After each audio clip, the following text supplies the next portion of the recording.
There's something on a coin called a mint mark. It describes what city the coin was struck at, P, D, S.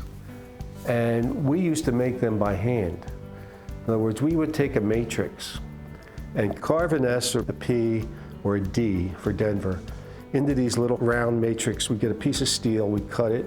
These things are, like millimeters high. And then we would harden that piece, that matrix, in the ovens.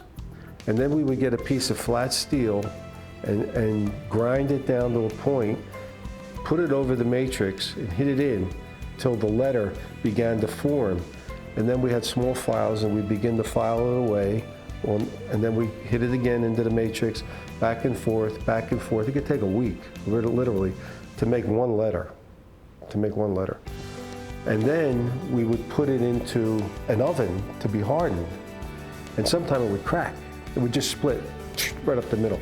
Then we had to go back and do it all over again. It was a never-ending project, never-ending project. The mint marking was the first thing that we would do in a day. They would bring in a cart with maybe 100 or 200 dies. And you would take the small mint mark and you had a place on the die where you would hit this thing and then lift it up and see if the mint mark had taken, and then move on to the next die, Each box had 25, and sometimes there was a dozen boxes, 2 dozen boxes. And there was only one mint mark, that was Iacocca. He was the only guy. And it was a big mystery for years. Nobody could do the mint mark but Mike. So I went to the guy in the die shop, I said, I could do that. He said, I'm gonna give you a die, so I'm gonna give you a couple dies. So he said, if you mess them up, don't worry about it.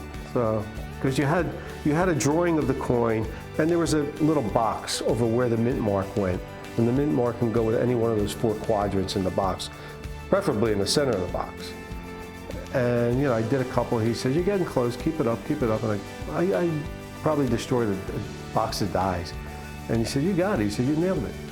I go back to Frank Sparrow. And I said, Frank, I want a mint mark. I could do this. He said, okay. But that was the thing. I wasn't afraid to fail.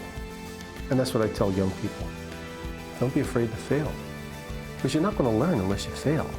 Don't think you got to hit it out of the ballpark every time you do something, because you're not going to learn anything that way.